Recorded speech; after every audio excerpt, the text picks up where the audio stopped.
अपना ध्यान सम्मुख विराजमान श्री श्री 108 श्री परमहंस महान विभूतियों की ओर लगाते हुए और अपनी मुख रसना को पवित्र करने हेतु एक बार ऊंची और मीठे स्वर में बोलिए, जयकारा बोल मेरे श्री गुरु महाराज की जय।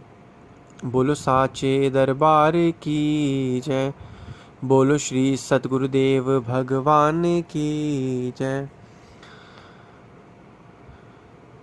कहते हैं कि इस दुनिया में मनुष्य के ऊपर बहुत सारी कठिनाइयाँ और परेशानियाँ आती हैं,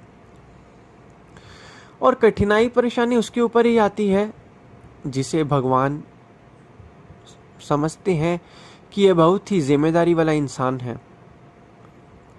मुसीबतें भी उसके ऊपर ही आती है, परीक्षाएं भी उसी के ऊपर आती हैं, जो उसको सामना करके ही आगे बढ़ता है। कहते हैं ज़िंदगी में हमेशा उतार चढ़ाव आते ही रहते हैं। आज उतार है तो कल चढ़ाव है, कल चढ़ाव है तो उसके बाद उतार है। लेकिन हमें इससे घबराना नहीं है। जितना हो सके हमें परमपिता परमात्मा की भक्ति करनी है, नाम सुमिरन आराधन करना है, जिससे हमारा ये लोक भी सुखी और परलोक भी सुहेला हो जाएगा। और हमें क्या करना है, बंदे तू फिक्र नहीं करनी, क्योंकि हमारा सतगुरु सबसे बड़ा है। इसी प्रकार एक बार की बात है, एक बुजुर्ग व्यक्ति बूढ़ा सा, जिसकी उम्र करीब 90 साल की थी, वह एक संतों के चरणों में गया और उन्हें कहा कि संत जी, मुझे रास्ता बताइए, स्वर्ग जाने का रास्ता बताइए। संत जी ने उसको देखा और उसे हंस कर बोले, स्वर्ग जाने का रास्ता तुमने अपनी शक्ल देखी है? उन्होंने कहा, स्वर्ग जाने का मुझे रास्ता बताइए। संत जी उसको देख के हंस पड़े, कह रहे तुम कहाँ स्वर्ग जाओगे? तो ऐसे में क्या हुआ, वो बुजुर्ग कौन था? वह जो था एक मिलिट्री का एक सेनापति था, जो बहुत ही बुजुर्ग था। उस जगह पर, उस एरिया पर कभी लड़ाई होती तो सेनापति को बुलाया जाता था। तो इस बुजुर्ग को ही सेनापति के रूप में बुलाया जाता था, क्योंकि अपने समय में बहुत ही लड़ाइयाँ करता था, बहुत ही सभी चीज़ों को पूरा का पूरा मैनेज करता था। तो हुआ क्या, जब उसे बुलाया जाता था तो उसे घोड़े पर बिठाया जाता था। अब घोड़े पर वह इतना बुजुर्ग था, खुद तो बैठ नहीं पाता था। घोड़े पर बिठाने के लिए भी उसे 2 व्यक्ति जो कि सिपाही थे उनकी ज़रूरत पड़ती थी। ऐसे में हुआ क्या, जब एक बार वह व्यक्ति उनको लेकर गए तो एक और व्यक्ति था जो नया नया उस फौज में दाखिल हुआ था। उसने उन्हें देखा और हंस पड़ा और कहा कि यह बुजुर्ग सेनापति हैं, ये कैसे सेनापति का काम करेंगे? इनको तो खुद ही ज़रूरत पड़ रही है 2 लोगों को उठाने, 2 लोगों की। तो सेनापति जो बुजुर्ग थे उन्होंने कहा उसको कि देखो, भले ही इनको 2 जनों ने मुझे उठाकर यहाँ पर घोड़े पे बिठाया, लेकिन मैं इतना कह सकता हूँ कि अब कोई और जो है मुझे इस घोड़े से इस युद्ध में पूरा उतार नहीं सकता। इतना मैं कह सकता हूँ।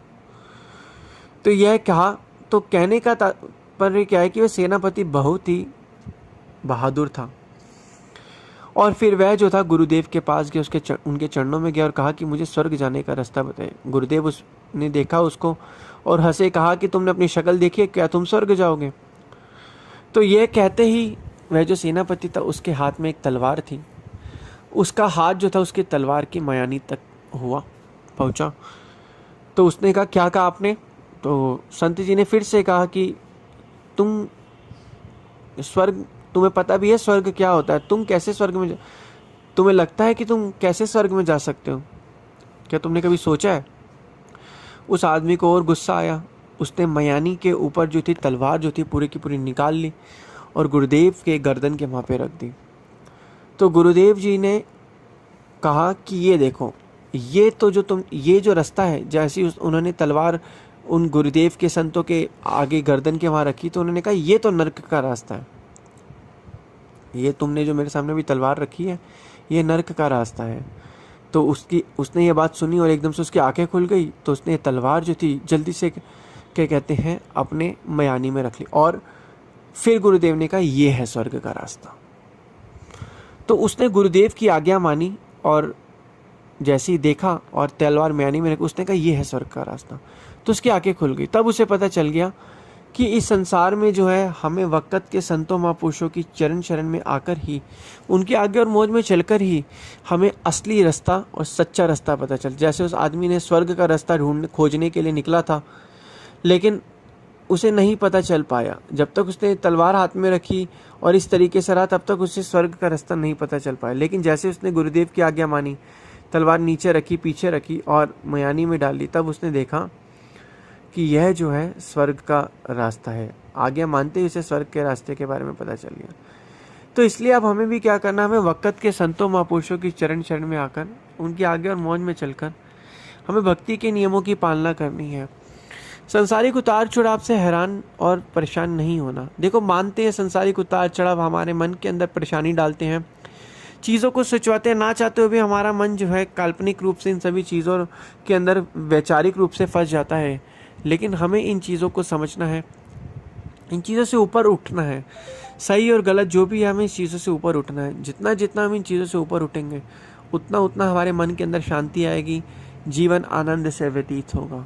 यही वक़्त के संतों महापुरुषों का कहना है। लेकिन क्या हम उनके इस कहने पर चलते हैं? क्या हम उनके आगे और मौज पर चलते हैं? जितना जितना हम उनके आगे और मौज में चलेंगे, उतना उतना हमें भक्ति का रास्ता दिखेगा, हमें सच्चाई का पता चलेगा, हमें सच की परख होगी, हमें स्वर्ग की प्राप्ति होगी। नरक क्या है?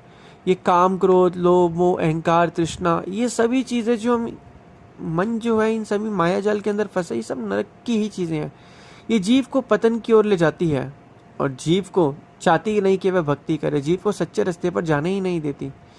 लेकिन हम जैसे और आप जैसे भाग्यशाली जो गुरुमुख जन है, जिन्हें वक़्त के संतों महापुरुषों की चरण शरण मिली है, वह इस नाम को जप के, परमात्मा की बंदगी करके, भक्ति करके इस भव सागर से पार हो सकते हैं। लेकिन शर्त क्या है? हमें उनकी आगे और मौज में चलना है।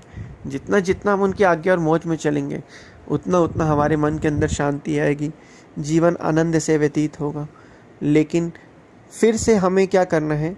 हमें बुराइयों से दूर रहना है, अच्छाइयों की तरफ जाना है, क्योंकि बुराई का अंत हमेशा बेकार ही होता है। ये चीज़ें हम समझते आए हैं, सुनते आए हैं। जीत हमेशा अच्छाई की होती है। बुराई सिर्फ देखने में हो सकता है, बुराई शुरू में सही लगे, लेकिन वो बुराई सिर्फ कुछ समय के लिए होती है। कहते हैं जीत हमेशा जो है वो सच्चाई की होती है। तो इसलिए वक़्त के संतों महापुरुषों की चरण शरण में आकर, उनके आगे और मौज में चलकर हमें भजन बंदगी करनी है। जितना जितना हम इस रास्ते पर चलते रहेंगे, उतना उतना हमें सच का पता चलता रहेगा। और जब सच पता चल जाएगा तो झूठ तो उसके सामने टिकेगा ही नहीं। तो यही चीज़ हमें करनी है, वक़्त के संतों महापुरुषों की चरण शरण में आकर उनकी आगे और मौज में चलना है, जिससे हमारा ये लोक भी सुखी होगा और परलोक भी सुहेला होगा। बोलो जयकारा बोल मेरे श्री गुरु महाराज की जय।